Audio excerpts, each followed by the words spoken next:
Bonjour mon ami.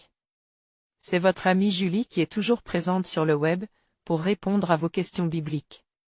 Cette vidéo est la 5e de la série. Je vous invite à regarder les 4 premières vidéos, si ce n'est pas encore fait.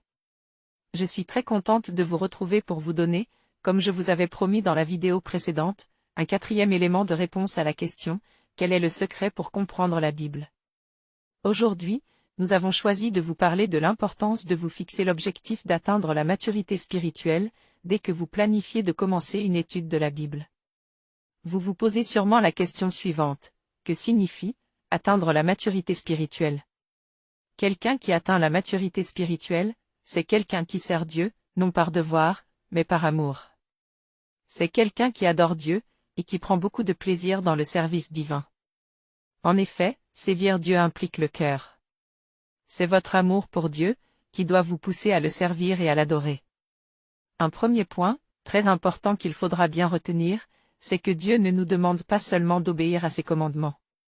Il nous demande aussi, et c'est très important pour lui, d'aimer profondément ses lois.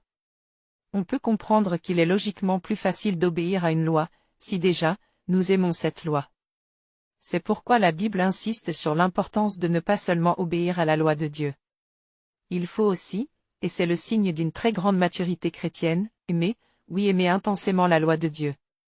En Psaume 119, verset 97, David exprime son grand amour pour la parole de Dieu. En Psaume 40, verset 8, et en Psaume 1er verset 2, le psalmiste nous demande de trouver du plaisir dans la loi de Dieu. Dans le même ordre d'idées, atteindre la maturité chrétienne implique d'aimer profondément le bien, et de haïr intensément le mal. Quand on sert Dieu, il ne suffit pas de ne pas faire le mal. Retenez bien mon très cher ami. Servir Dieu, c'est bien plus de ne pas faire le mal. Servir Dieu, c'est aussi avoir le mal en aversion. On trouve cette idée dans la Bible en Psaume 97, verset 10, et en Romains chapitre 12, verset 9. Il est intéressant de noter que la Bible, en Proverbes chapitre 8, verset 13, nous explique que c'est notre dégoût pour le mal, qui traduit la crainte que nous avons pour Dieu. Donc mon ami, toute personne qui étudie la Bible doit finalement développer une disposition quasi naturelle à faire le bien. La Bible, en Hébreux chapitre 13, verset 16, nous enseigne cette idée de façon très claire.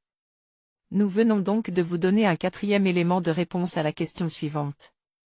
Quel est le secret pour comprendre la Bible? Vous aurez, dans la prochaine vidéo, un 5e élément de réponse à cette même question. N'oubliez pas mes chers amis. Un j'aime, un pouce en l'air, un partage, un abonnement, une activation de la cloche de notification, une mise en favori de la vidéo et une réaction dans l'espace commentaire, sont des choses très simples pour vous, qui regardez la vidéo. Mais, pour nous, toute l'équipe qui travaille très dur dans la préparation des vidéos, c'est beaucoup et beaucoup de choses. Ce sont vraiment toutes ces petites choses que vous faites après avoir regardé chaque vidéo, qui nous encouragent et qui font grandir la chaîne. Je vous dis déjà merci de partager cette vidéo au maximum. C'était votre chère amie Julie. À très vite pour la prochaine vidéo.